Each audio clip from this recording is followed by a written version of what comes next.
बातमी बीडमधल्या ओबीसींच्या महाएल्गार सभेसंदर्भातली। बीडमधील छत्रपती संभाजी महाराज क्रीडांगणावर थोड्याच वेळामध्ये ओबीसी महाएल्गार मेळावा सुरू होणार आहे, ज्यामध्ये मंत्री छगन भुजबळ आणि धनंजय मुंडे हे प्रमुख नेते उपस्थित राहणार आहेत। दरम्यान या सभेपूर्वी धनंजय मुंडे, लक्ष्मण हाके आणि भुजबळांच्या भेटी झाली आणि या भेटीमधून अर्धा तासाच्या चर्चेनंतर वेगळीच इथं आता चर्चा राजकीय वर्तुळात रंगलेली आहे। तिघांमध्ये बैठक सुरू आहे। या सभेमुळे राज्यातील आरक्षणाचा मुद्दा मात्र चांगलाच तापण्याची शक्यता आहे। सभेच्या पार्श्वभूमीवर बीडमध्ये मोठा पोलीस बंदोबस्त देखील तैनात करण्यात आलेला आहे। कुठलाही अनुचित प्रकार घडू नये यासाठी इथं पोलिसांकडून देखील खबरदारी घेतली जाते।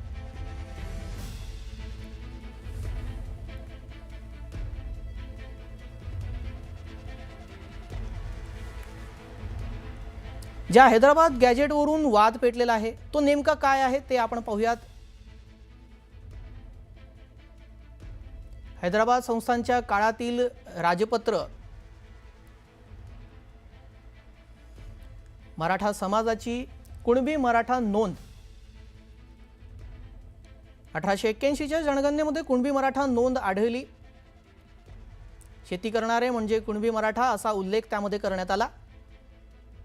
हैदराबाद सरकारचा म्हणजेच 1902 ते 1948 समाज घटकांबाबत अभ्यास आणि त्यातूनच काही जाती या शैक्षणिक सामाजिक दृष्ट्या मागास घोषित करण्यात आल्या।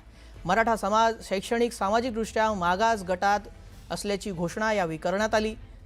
या गॅजेटमध्ये ही घोषणा करण्यात आली आणि ते प्रसिद्ध करण्यात आलं। या हैदराबाद गॅजेट मधल्या ज्या काही मागण्या आहेत त्या पूर्ण कराव्या अशी मराठ्यांची मागणी आहे। तर जो GR 2 तारखेला काढण्यात आलेला आहे सरकारकडून तो रद्द करण्यात यावा अशी ओबीसींची मागणी आहे। त्यासाठी आता ओबीसींनी एल्गार पुकारलाय।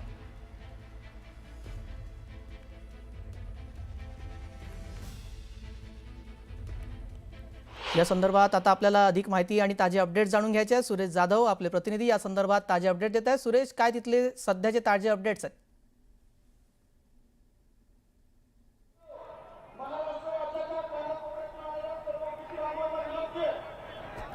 ओबीसी महाएल्गार मेळाव्याला सुरुवात होण्यासाठी अवघा काही वेळ उरलेला आहे आणि व्यासपीठावरती आपण पाहतो, व्यासपीठावरती जी तयारी आहे, बैठक व्यवस्थेची तयारी आहे ती देखील बैठक व्यवस्थेची तयारी आपल्याला पाहायला मिळते। बॅनर देखील लावण्यात आलेले आणि विशेष या वर्षीचं जे महाएल्गार मेळाव्याचं बॅनर आहे त्या मेळाव्यामध्ये आपल्याला जर पाहायला मिळालं तर पंकजा मुंडे यांचा देखील फोटो इतर बॅनरवरती होता, मात्र आज जे व्यासपीठावरचं बॅनर आहे त्याच्यावरती पंकजा मुंडे यांचा फोटो नाही। धनंजय मुंडे, गोपीचंद पडळकर त्याचबरोबर इतर जे ओबीसी नेते आहेत त्यांचे फोटो या ठिकाणी पाहायला मिळतात। तर अवघ्या काही वेळामध्ये आता या ठिकाणी छगन भुजबळ त्याचबरोबर माजी मंत्री धनंजय मुंडे, लक्ष्मण हाके हे देखील या ठिकाणी पोहोचणार आहेत। दुसरीकडे जर आपण बघितलं तर हे जे मैदान आहे या मैदानामध्ये भरगच्च ओबीसी बांधव देखील या ठिकाणी सहभागी झालेले आहेत।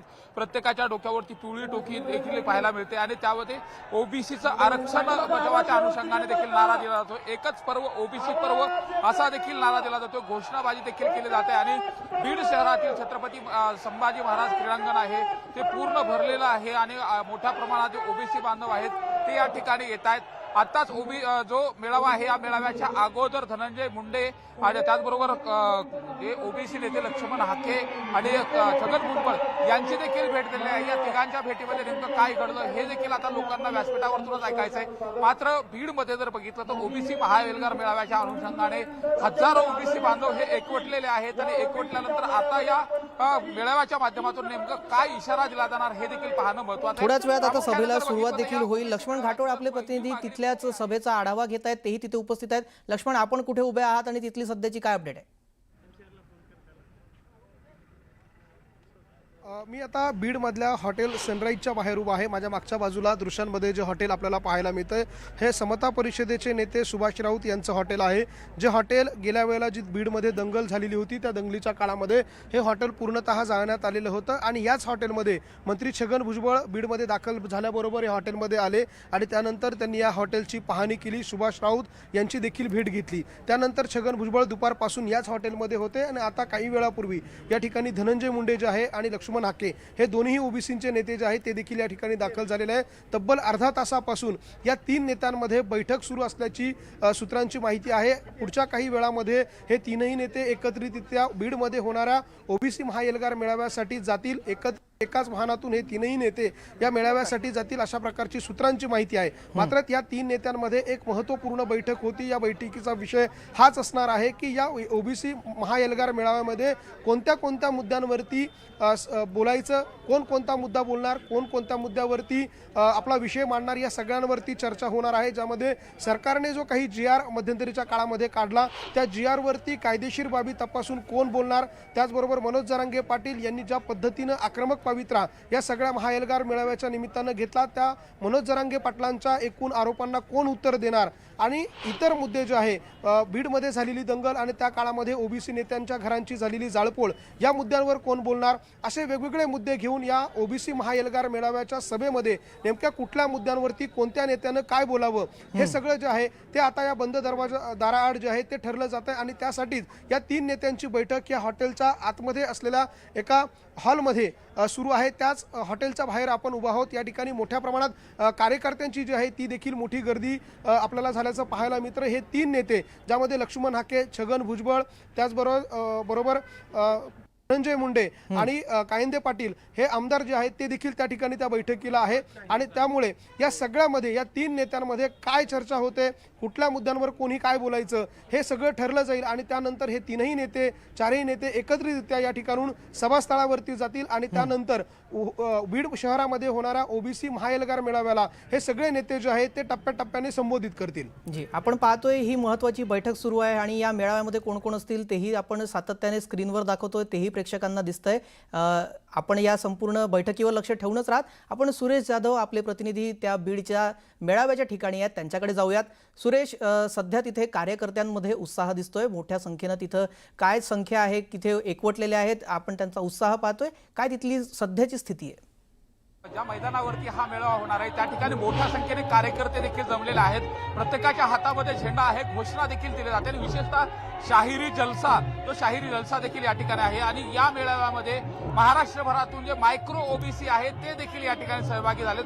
विशेषतः पारंपरिक वेशभूषेमध्ये देखील सहभागी झालेत. माझ्यासोबत मायक्रो ओबीसीचे नेते आहेत. काय सांगाल, आज या मोर्चाच्या माध्यमातून काय इशारा द्यायचा?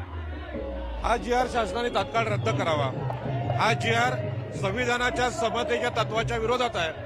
कारण मराठा हे सामाजिकदृष्ट्या मागासलेले नाहीत. मागच्या 40 वर्षात त्यांनी जी आंदोलनं केली ती खरं म्हणजे संविधानाच्या विरोधात आहेत. आणि म्हणून आमचं म्हणणं आहे की हा GR तात्काळ रद्द करावा आणि ज्यांनी खोटे दाखले काढलेले आहेत त्यांना चौकशी करून त्यांना शासन करावं, गंभीर गुन्हे दाखल करावे असे आमचे म्हणणं आहे. मात्र एकंदरीत जो हैदराबाद गॅजेट लागू केलं त्यामुळे ओबीसीच्या आरक्षणाला धोका किती प्रमाणात निर्माण झालाय आणि त्याचा आक्रोश हा आहे का?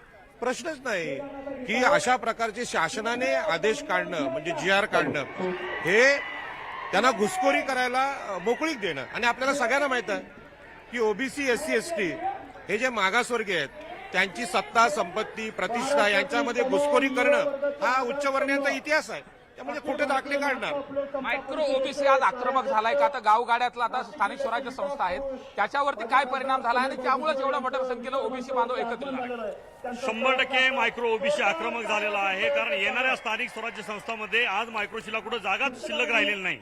आणि मायक्रो ओबीसी आपल्या अधिकारासाठी निश्चितपणे या सगळ्या मोठ्या भावंडांना बरोबर घेऊन म्हणजे समस्त ओबीसीना सोबत घेऊन इथून पुढच्या काळात ही जी घुसखोरी आहे ही थांबवल्याशिवाय थांबणार नाही.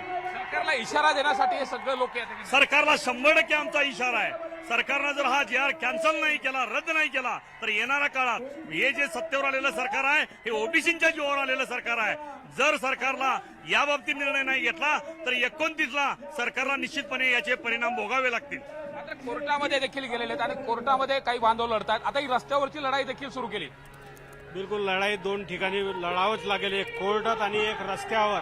आणि जेव्हा रस्त्यावर लढाई लढताना आज आम्हाला देखील, मी नागपूर विदर्भातून आलेलो आहोत, मी ओबीसीचा कार्यकर्ता आहे, पण आज जे लोकात तो जोश आणि लोकात आक्रोश आहे तो आक्रोश आज ह्या मेळाव्याच्या माध्यमातून, ह्या गर्दीच्या माध्यमातून दिसून पडतोय. पण आता आमच्या ओबीसीचं आरक्षण आम्ही कोणालाही जाऊ देणार नाही. आणि त्या आरक्षणासाठी वाटेल ती लढाई लढण्याची आमची तयारी आहे. सुरेश मी जरा आपल्याला थांबवतो. आपण पाहतोय सातत्यानं इथे एकच भूमिका घेऊन सर्व ओबीसी बांधव जमा झालेले आहेत, ते म्हणजे हा GR रद्द करावा. आपण तिथे आता मेळाव्याच्या स्थळी आहात, उत्साह पाहायला मिळतोय. थोड्याच वेळात मेळाव्याला सुरुवात होणार आहे. काय बोलतील त्याकडे आपलं लक्ष असेलच. तुर्ताच लक्ष्मण घाटोळ हे देखील आपले प्रतिनिधी आणि सुरेश जाधव हे प्रतिनिधी बीडमधून आपल्याला अपडेट देत होते. दोघांचंही धन्यवाद आपण या सविस्तर माहितीसाठी. आपण कोर्टातही लढतो आहोत, आपण रस्त्यावर सुद्धा आपली ताकद दाखवून निश्चितपणे जे आहे आपल्या या आरक्षणाला धक्का लागणार नाही याच्यासाठी शेवटपर्यंत आम्ही प्रयत्नाची पराकाष्ठा करणार आहोत. आणि त्याचाच एक भाग म्हणून आज बीडमध्ये ज्या बीडमध्ये या जरांगेच्या लोकांनी हैदोस घातला, आमदारांची घरं पेटवली, हॉटेल्स पेटवली, त्याच बीडमध्ये आम्ही पुन्हा एकदा ओबीसी एल्गार महात्मा फुले समता परिषदेतर्फे करतो आहोत. आणि अनेकांची अशी आव्हानं जी आहेत छगन भुजबळने पचवलेली आहेत हे त्यांना अजून माहिती नाही. कारण ते त्यावेळेला राजकारणात काय कदाचित ते शाळेत सुद्धा नसतील, एवढे लहान असतील बिचारे, त्यामुळे ते अशा ज्यात फालतू वल्गणा करतात. हा मोर्चा कुठच्याही पक्षाचा पुरस्कृत नाही, तो राष्ट्रवादीचा नाही, तो BJPचा नाही, तो कुठल्याही शिवसेनेचा नाही, काँग्रेसचा नाही. हा आहे महात्मा फुले समता परिषद प्रणीत ओबीसी एल्गार. पण त्याच्यामध्ये वेगवेगळ्या पक्षाचे कार्यकर्ते जे आहेत, कदाचित नेते येऊ शकणार नाहीत काही नेते, पण कार्यकर्ते जे आहेत ते सगळे मात्र एकवटणार.